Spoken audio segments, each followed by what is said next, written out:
porno on va passer ba tosala on va musique que tu vas tosala ba lever comment on a liberté d'expression exacte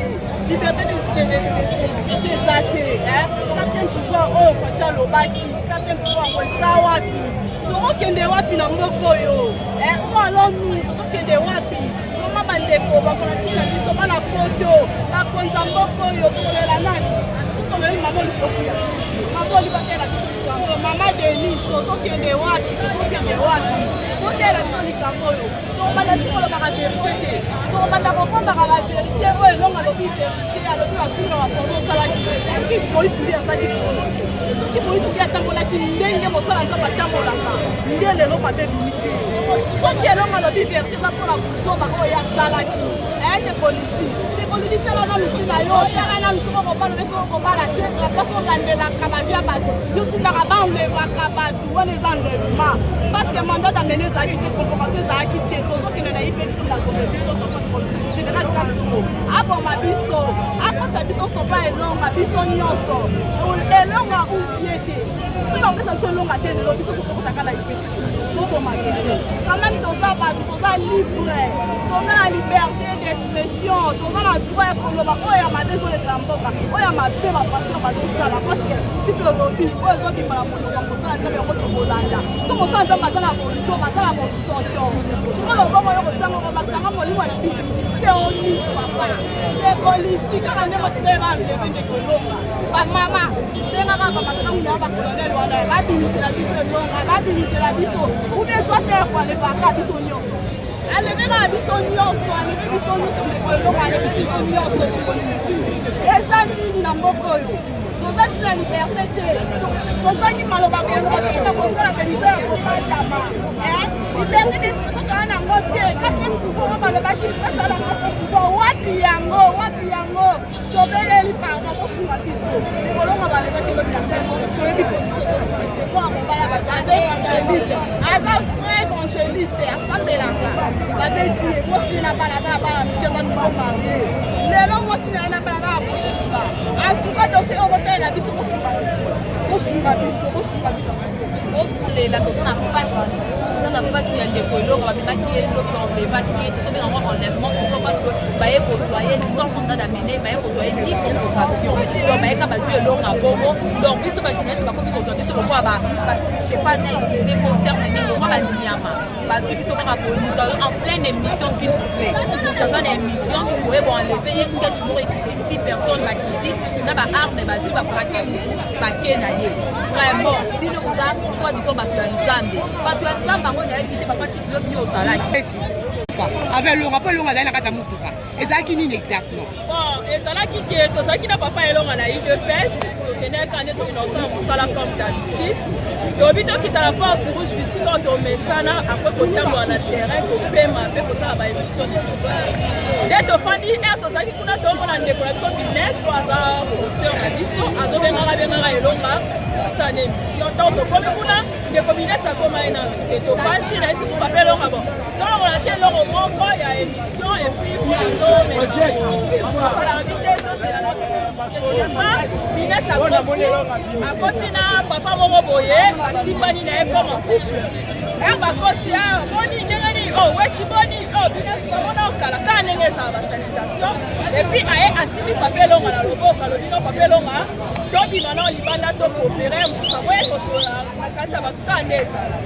kobima papa elonga abimaki libanda donc kuna papa elonga bandi koganga bato bakomi koganga baskelanga ye de toto bima boye donc okuta papa elonga deya bazotombola ye po bameme bakotila tete mpasi ezalaki nga papa chik tobandi kolanda po tozalaki kaka ngai chik na cameraman na nga lui tobandi tolanda boyale tellement atroupe ezalaki na couloir ale bato wana bazali na bateni sivi bazali na elongo osala te babisi munduki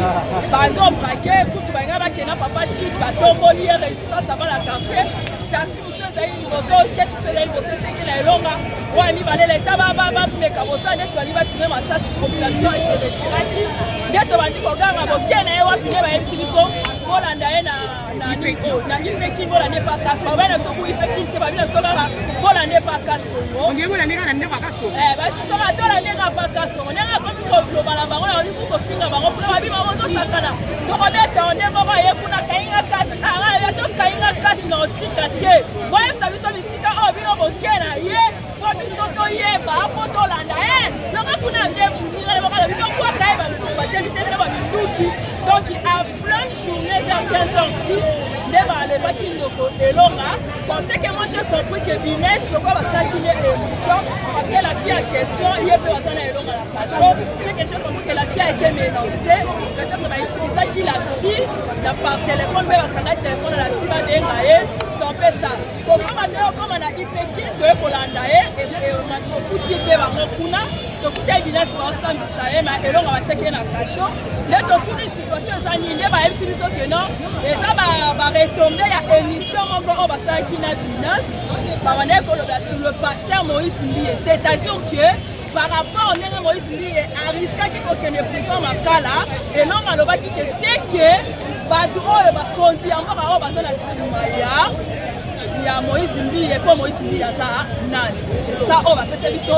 mwa eloko bafundeli elonga ke yango wana parce que bato bazokenda banungunungu balobi ke na émission wana ya ndeko elonga beteli so bapaster rebele mais balobi ke pourquoi bozocible kaka paster Moïse Mbiye donc soki vraiment ndeko wecho ozalaki sur place ke bango na ipeki bayesi bino ke non réellement c'est parce que dossier ya paster Moïse Mbiye oui papa elonga yaka asalaka émission apesaka bo il faut to comprendre elongo moko elonga aza kaka journaliste oui mais aza mpe mutu oyo aza mosali na nzambe elonga aza évangéliste elonga auti na monde oyo ye moko azoloba na baémission na ye bato bazoloba na ye azoloba ke non auti na malkari ayebi 5 soki ministère soki satanique nde akodévoile mpona elonga alobaka kaka oyo ye auti komona na monde diabolique nde akobimisaka yango soki yo mosali na nzambe ose senti coupable na makambo oyo elonga akolo yezoba makambo akomona likambo elonga oyo ebandi depuis jeudi nga azaki na elonga na ngomba na lusizila tokosambelaka azwaki apel ya ministre papa ilunga kabinet ya ministre nde ebengaki bikakutu na yebisa na bi elonga keba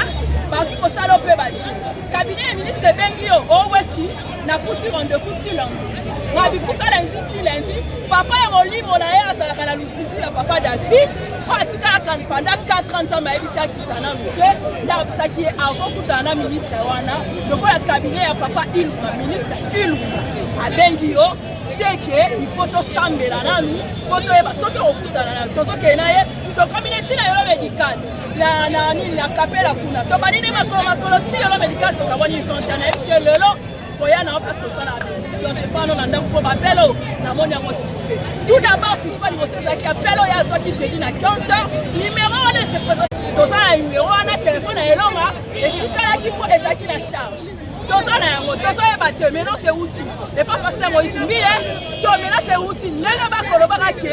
aesitaki ke bakonzi mutu bazalaki nsima ya Moïse Mbiye bakutino bakote baprison makala bapaster ebele bakote baprison makala soki elonga ekoloba ete Moïse Mbiye excuse moi papa na tango na nenga mabete po komikaso batangi bino eke bafingi bino soki balobi ke yo moko moto ntimaki moi c'est ce que je comprends pas tu as accepté que Eliade aza fiancé na yo ok c'est bon soki elonga amopandi sango akozwaka makambo ya source oyo azalaki na cour de la justice lukola lundi ntango yokenda kosango aye komemela yango bato ndenge amesala kopanda est-ce que elonga asali mabe tokolobake dossier ataki bakomba bapaster te dossier na ipeki ezaki retour ya émission na ye na ndeko Bines nde esali te retour wana ya émission on a parlé de Moïse Mbiye on a parlé bakonza mboka toyebi te Moïse Mbiye aza derrière arrestation ya enlèvement ya elonga toyebi te est-ce que bakonza fils Moukoko merci pour la combattant l'action pendant que on a biso les avocats sont là avocat ba okota biso tolobi boy appel ko congé combattant INC FCC PPRD Jésus longa bino nyoso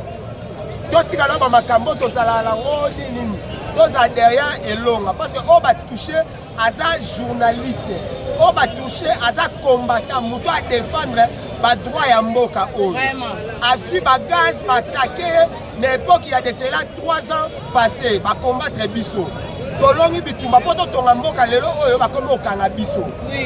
papa Molière sona ozonga palo po yo bolobaka me yo bakanga yo te siko toli toyeba secret no ezalaka nini po yo bakangaka yo te uswat papa moleseke yo ozala na ngambu wana yo yo basimba yo te mama Olive mama Denise tout mère pardon kokenda no pa bacomédien te pardon mère toyebi déjà kotala pa bajournaliste epi en ligne kotala pa biso bengisa biso mpe nyonso toya toloba no bakosala. Merci beaucoup. En tout cas, vraiment, net un téléphone à mon rédacteur pour faire l'itéralisation des cas belé. En tout cas, bah c'est un ami bah pasta. Depuis qu'il y a cop de bino, magal na bino. Depuis c'est la cop de bino te. Bino mais va toucher le moussa na bisoté. Bon ligne l'itéralisation. Na bisi bino filer raison. Bah bitia pasta na scène on ça film. Bon ça il va film pornographique en divagation. Et bon comment kanga ba ta presse. Qui combattant de la liberté, Naoki Kebakangi, l'un des journalistes, Yao Babengi, la presse en ligne, la presse qui nous accompagnait, Nao Babengi, Lit Nabiso, pour la conquête à pouvoir au Fatia commis de l'homme au Konsi. Vous savez très bien, RTNC, chaîne Ebele, Bandai Kolanda, Makamunabiso, Pesarabiso, embargo. Et Zala qui presse en ligne, Oyo et Bandai Kolanda biso na idée ya ko soutenir communication na biso ya presse. L'air na oki ke bakangi elonga na lobino na yana nuna elonga na business nande ko business elonga na business na yana na yeba likambango eza nini soki bakangeli bango nini. Voilà. Bon, le problème est allé, s'il vous plaît, le problème est allé que l'air national longa, nazo sala o babengi discours indirect ya ba propos et longa. Ponga pe na enregistré yango c'est nini. Il y a c'est quoi et allé que l'air na solo lina o babengi l'air na solo lina elonga na filmer yango na téléphone nanga elonga lobi ke bakangie po asalaki analyse moko si arrestation ya pasteur Moïse Mbiye et Nasser Alian et pesi ke na analyse wana obi si Moïse Mbiye abimaki na parquet et alaki suite na intervention ya monsieur Christian Tshisekedi nazoloba oyo elonga alobi, c'est-à-dire alobi ke bakangie po aloba ke Moïse Mbiye abimaki na parquet sur intervention ya Christian Tshisekedi na sololi pena mwana mwasi kombole nani business ya lobi ke ndenge zali ye ayambaki ndeka ke elonga donc ba propos ya elonga ils ont engagé. Comment les journalistes tous en sécurité parce que tous ça misala mboka to fingite to lobi likambo ezaki clair. Comment alors que tu comme dans insécurité boyo et ça lui on donne temps de garder. Bon le problème est ça nga vraiment na oloba ba journaliste ba koka ko s'apaiser président uta ko tia ba cour oyo ba bengi ba juge ya sika oyo tozo souhaiter bazala non corruptible. Le problème oyo ko salama c'est-à-dire ba journaliste pe bo se mobiliser pour bolanda o balobi dossier yango tina suka pour vérité et bima qui a commandité arrestation wana jusqu'aujourd'hui et bimine enlèvement il n'y a pas eu un mandat d'arrêt biso tolita te pour banda ko enlever batu ata batu ba mona ba propos nanga ezaneti ke nazo condamné pouvoir en place Bible et loba avant longola nzete weza na liswa muninga il faut banda kolongola na oya yo moko. S'il y a on a enlevé, on l'a pris sans mandat d'arrêt. Donc on souhaitait na solution et se trouver à l'amiable. Donc ba garantie, ba respecter au babengi ba droit na bango comme ba prévenir jusque là bazana ba prévenir le mouton a fundi ba on a se présenter. Bon, nazo ebsaka ba famille na bango bazala tranquille dans la vie nyonso yaka eza ba bengi ba risque à métier Pena baninga misusu ya corporation neti ya ba journaliste, des fois il faut bien fignoler l'information avant de le dire. Donc pour éviter ba genre il y a ba dégâts, il y a ba situation à boyer. Donc il faut fouiller l'information, les traiter avant de le dire. Et tout ça na papa et longa na maman na bango bazala calme. Notre régime y a fati et un régime à torture. Donc bazala calme. La solution est pour bientôt. On n'est pas venu toyer la pouvoir de poto banda pour ça la chasse aux journalistes. Je vous remercie. Mais affirmer que c'est derrière Moïse mais qui peut et que les journalistes sont là chez Marie. C'est ça le bagage mabé na makanga qui confront la biso elonga tomoni po yaza na ba association a contribuer à so mninga kufeli aza kata pelco aza kata project aza ba société belé yango to kosenga no premièrement bande na so journaliste ko kota ba association et ara tiki association mo siki boke bo na barbo meli masanga bo yende to za la mo siki association non les lots précisément toye bagina que bakangaki okilobi babio elonga bakangie parce que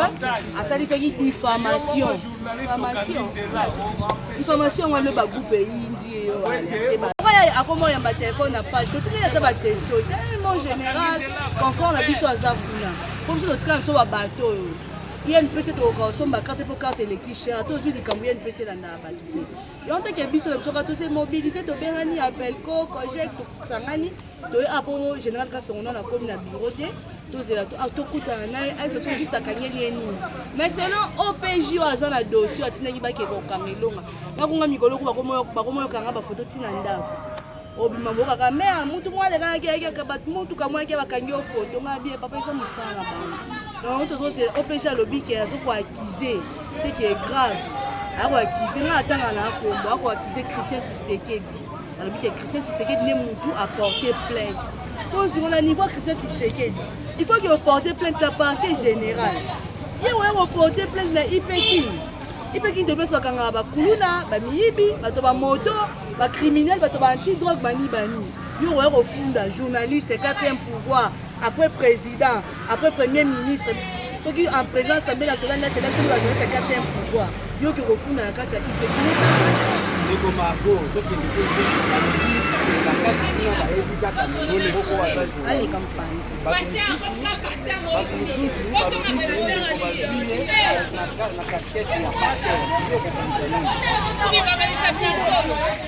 par rapport il y a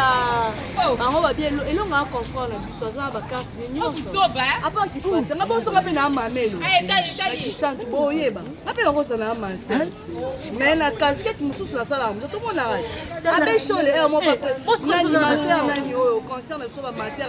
ya RTC ba sala ape journaliste journal ba poser des émissions ça la pasteur kutu master tout na si mo pa sala ape des émissions Moïse Mbiye pe mo pa koma pe hotel ba tna ba direct ça rapport moto so ngala tuna nani to comprendre le président lobaki état de droit siko na minute oyo to loba na famille Mbiye comme après famille Tshisekedi c'est que ba famille Kabuye longo ba famille Kabunde longo na gaz na passe to moni pour communiquer comme so ngabwe famille Mbiye famille sala nanu tina complexe à pasteur Moïse Mbiye a ko Twitter to pe sa joyeux anniversaire à IDP pour l'exception qui est Yonde mais messieurs tant on peut se mêler à la gaz na IDP so mona Moïse Mbiye à la première avec ta commander boyo melata mai non c'est comme un pasteur là mon sumu qui ba na ne muto nzamba sokola makolo oh ndumba Jezabel nzamba asokola nzambe makolo parfait si ko ngala minute so na problème na pasteur côté ngata Genèse texte na Apocalypse faut funda ngala l'état non bokomi ko enlever batu bokomi ko au juste c'est quoi kasi bango balobi ke eza Moïse balobi eza Christian Tshisekedi so comment Moïse Mbiye comme la faire en 2020 ngai analyse na ngai boso ya qui président c'est papa Fachi Beton il faut comme on a bande bonné no matoyi parce qu'on a ba trafic tout ce trafic na 20 ans trafic d'influence trafic d'influence tout on a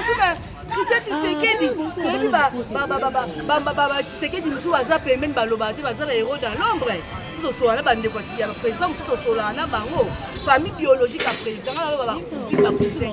famille biologique à président tout so na bango mais comme il comme que fallait pas yemba Christian Tshisekedi pour comme il comme Christian Tshisekedi juste on ne comprend pas il y a eu Luka buzz tondini il y a le organiser journaliste et puis que journaliste même dans ça le quand papa Fati Beton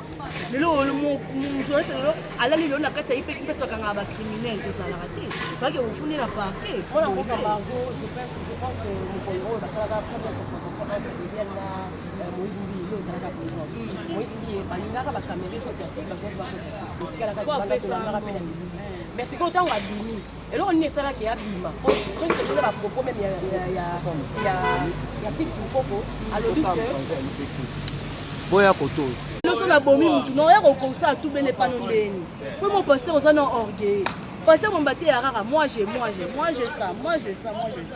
na alobaki omoni aner ekufa loba komolanda état de droit na aner soki paster Moïse Mbili alingaki ya mbongo na nje soki azokosela leki na OPJ oyo atangi kombo aleki ya président libe bakointerpele na yaki kotika akasika kwa mole bajournaliste mwa mike so toza bapaparazi toki totuni papa plainte eza ya nani ye mda bisi kombo nani Christian Tshisekedi OPJ alaki ye mdu akosamba ya miso Christian Tshisekedi so tozala eloko oloba te dossier eliane soki bande kobima soki mpe ndenge owanga na mwasi donc ye Kardashian wana yaya na ye ye abomaka libala akomi so 3e fois so 4e fois oyo ondima basala ndeko na mwasi pasi bongo mais pas jusque là yango toya tovandi so esimbi te toke GB so GB esimbi te tomotive bana mai bolala lobi dimanche toke biso tolati bazambala toke kota prière na Bethel topanzi toyeba nanu qu'est-ce qui se passe